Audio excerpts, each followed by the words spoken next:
Hi guys, so welcome back to my vlog. For this video guys,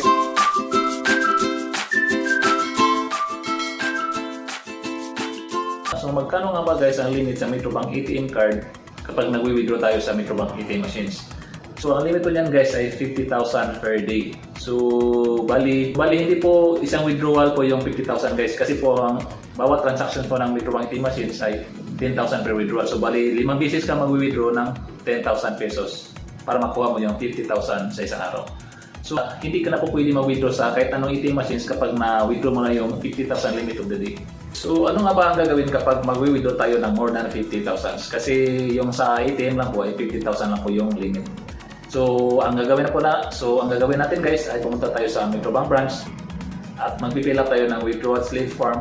Ilagay natin yung ating account number, account name, at saka yung ating amount na more than 50,000. Tapos at ibigay natin sa counter para makapag-cash out na tayo sa ating withdrawal. So sana guys may natutunan kayo sa aking tutorial ngayon. See you on my next video and God bless.